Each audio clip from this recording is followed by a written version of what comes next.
실상 로마서 1장 1절은 바울이 하나님의 복음을 위하여 부름을 받았다는 선언으로부터 시작이 됩니다. 로마서 1장 1절인데요. 우리 다 같이 함께 봉독해 올려드립니다. 함께 봉독합니다. 시작. 예수 그리스도의 종 바울은 사도로 부르심을 받아 하나님의 복음을 위하여 특정함을 입었으니. 아멘. 하나님의 복음을 위하여 바울이 부름을 받았다는 선언으로부터 시작한 로마서의 본문은 이제 마지막 서신서의 증언을 통하여서 하나님의 복음이 우리 모두를 경고케 하리라는 놀라운 강복과 또한 복된 선포로서 맞춰지게 됩니다. 오늘 본문 말씀 25절에서 27절인데요. 우리 함께 다 같이 다시 한번 봉독해 올려드립니다. 시작. 나의 복음과 예수 그리스도를 전파함은 영세전부터 감추어졌다가 이제는 나타내신 바 되었으며 영원하신 하나님의 명을 따라 선지자들의 글로 말미암아 모든 민족이 믿어 순종하게 하시려고 알게 하신 바 그 신비의 계시를 따라 된 것이니 이 복음으로 너희를 능히 견고하게 하실 지혜로우신 하나님께 예수 그리스도로 말미암아 영광이 세세무궁하도록 있을지어다. 아멘. 이 복음으로 너희를 능히 견고하게 하실 지혜로우신 하나님께 예수 그리스도로 말미암아 영광이 세세무궁토록 있을지어다. 아멘입니까? 로마서는 복음의 선포로 부름을 받았다는 바울의 고백으로부터 시작해서 바로 이렇게 복음에 관한 하나님 안에서의 역사를 강복하고 선언함으로써 맞춰지게 됩니다. 우리는 로마서의 이러한 구조 속에서 결국 하나님께서는 바울을 통해서 로마서를 왜 기술하게 하셨는가 하는 목적과 의미를 파악하게 되죠.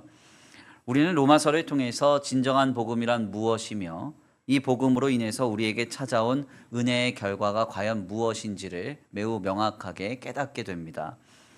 우리는 오직 은혜로 우리에게 예수 그리스도를 통하여 구원을 확증하신 주님을 복음을 통해서 전해 듣고 또한 주님을 복음을 통해서 경험하게 됩니다.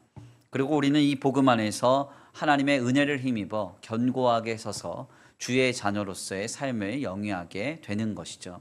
대표적인 사회학자인 에릭 프롬은 소유냐 존재냐라는 책을 통해서 소유를 쫓는 삶을 경계해야 한다고 경고했습니다. 세상의 것을 소유하고 그 소유의 마음과 가치를 담아 삶의 방향을 설정할 때 그의 인생은 바르고 건전하게 설 수 없다는 것이죠. 이런 인생에서 우리는 되돌아서야 한다는 겁니다. 그러나 우리의 영혼을 윤택하게 하고 우리를 영원한 생명으로 인도하는 소유가 하나 있습니다.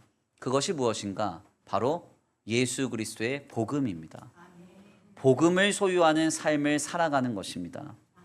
우리가 하나님을 떠나 살아가려는 죄된 본성과 죄의 비참 가운데 아직 놓여 있을 때, 여전히 우리가 아직 죄인일 때 우리를 위하여 자기 자신을 내어주사 창조주가 피조물을 위해 피를 흘려 죄의 값을 치르시고 구원하신 그 놀라운 사건, 그 예수 십자가의 복음, 그 주님의 놀라운 소식을 우리가 듣게 되었을 때 우리는 우리의 마음을 변화시키며 새롭게 할 수 있다는 것이죠.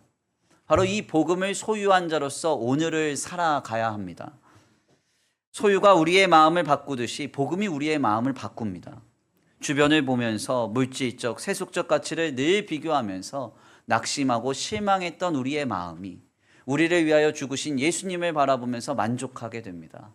감사하게 됩니다.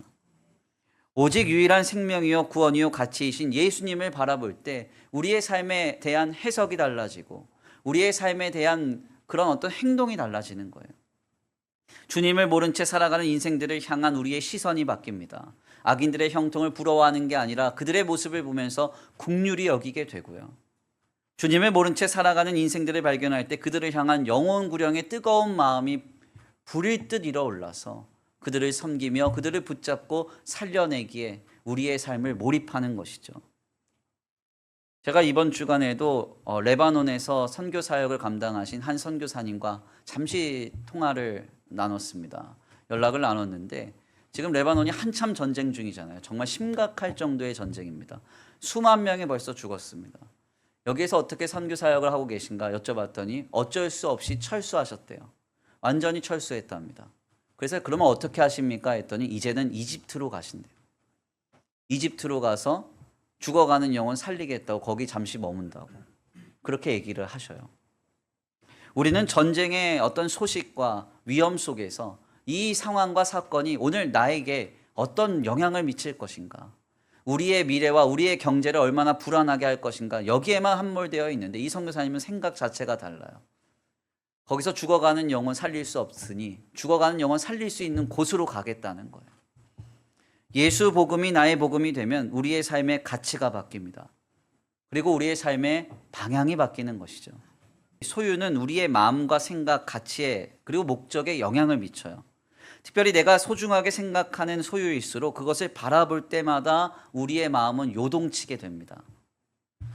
우리 성도님들에게 소중한 건 뭐예요? 네, 돈인가요? 네. 돈이 소중하다. 돈을 바라볼 때마다 우리 마음은 요동쳐요.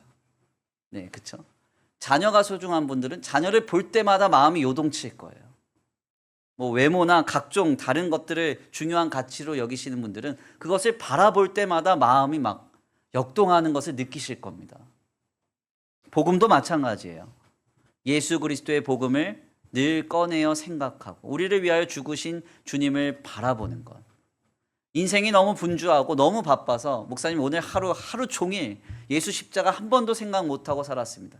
이러면 복음을 소유해서 그 복음에 우리의 마음이 동할 수가 없는 거예요.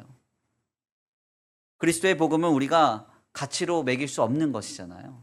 돈으로 살 수 없는 것이잖아요. 이것을 순간순간 꺼내어 보고 우리를 위하여 죽으신 예수를 생각하고 예수를 바라보는 것. 이것이 복음을 소유한 자로서 오늘을 살아가게 하는 것입니다.